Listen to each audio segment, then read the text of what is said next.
Welcome to Athenaze Chapter 11 Alpha, in which we talk about the aorist. In this video, we will talk about what the aorist means, i.e. how to translate it.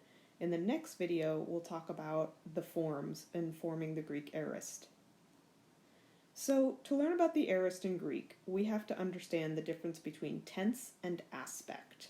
And I'm going to start out with English examples using the indicative mood. So, tense, as you know, references time. When did the action of the verb happen? So, present tense, present time.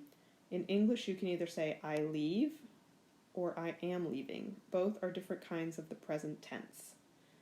In English, the past tense means happened in the past time.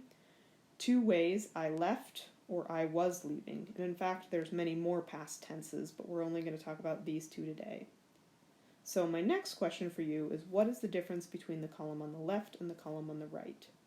So I leave and I left have a different aspect from I am leaving and I was leaving. So I leave and I left are the simple present and the simple past.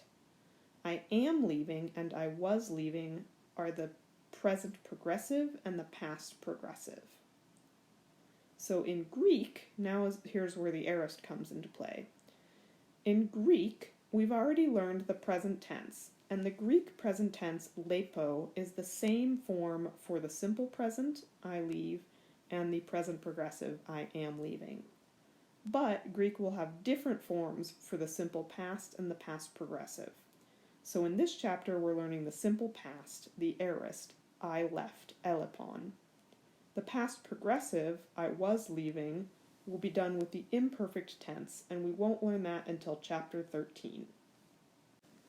So that covers the meaning of the aorist indicative. Now let's look at aorist imperatives.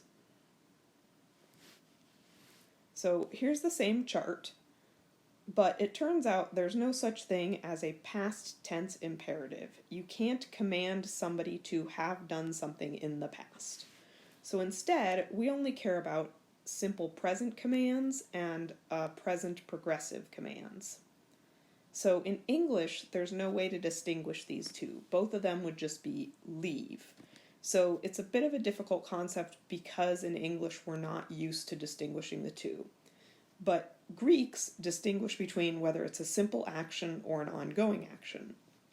If it's a simple action, you use the aorist, lipe. If it's an ongoing action, you use the present, lepe. So what does that really mean for the ongoing? Does it mean keep leaving? Does it mean keep walking away? How do you sort of imagine this in process?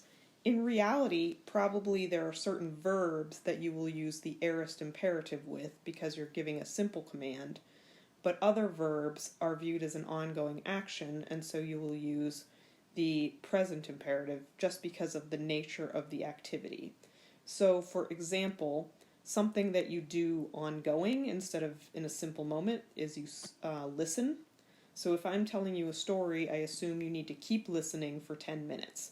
So in that case, I would use the present imperative akua, which signals that you should keep listening as I continue to speak, as opposed to leave, which is an aorist imperative, just means walk out the door. So that covers the imperative mood. Now let's look at the infinitive. Just remember that the infinitive is not a mood because it's not a verb. Infinitives are actually verbal nouns. But nonetheless, the translation of the infinitive aorist follows the same concept as the imperative. So aorist is a simple infinitive and the present is a progressive infinitive. Both of them are going to sound like the English present tense. So in the English, we can come up with something for all of these. So present simple, to sleep, present progressive infinitive, to be sleeping, past simple, to have slept, past progressive, to have been sleeping. The past tense ones are complex things that we don't need to worry about in the Greek for now. For now, we're just going to look at the simple infinitive, to sleep, which will be done with the Greek aorist, and the progressive infinitive, to be sleeping, which will be done with the Greek present. Again, we don't really say to be sleeping in English. We tend to just say to blank. So like the imperative, it's usually going to be different concepts.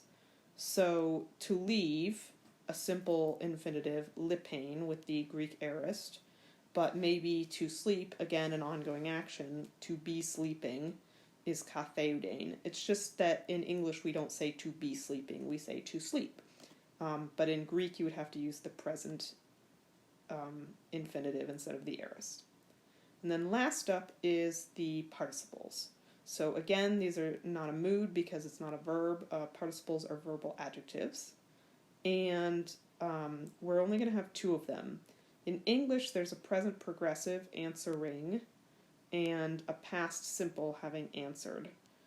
In English, the simple present is also answering because English doesn't distinguish between whether it's a simple action or an ongoing action.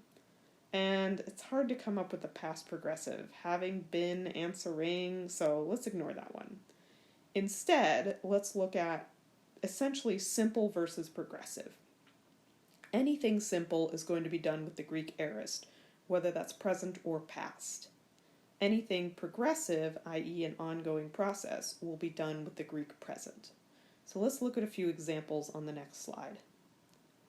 So English, the Greek present participle is almost always going to be translated with English ing. So, for example, Ferusa ten hudrian epese. Ferusa, present participle, carrying a water jar, she stumbled. It's an ongoing action because if you think about it, she's continuously carrying the water jar while she stumbles. As opposed to, if you see an aorist participle, it means a simple action, but it could be the present, it could be the past. So let's look at one that sounds like a present in English.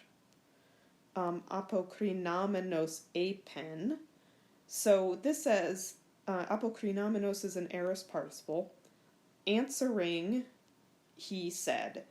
It just doesn't make sense to say having answered, he said, because he is answering while he says. So answering, he said.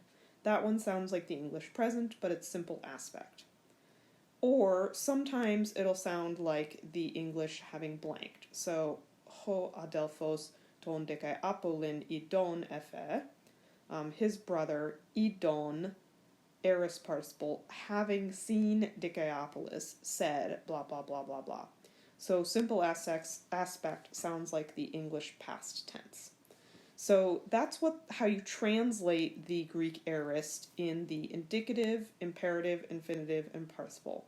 In the next video, we'll look at how you form the aorist. See you in a minute.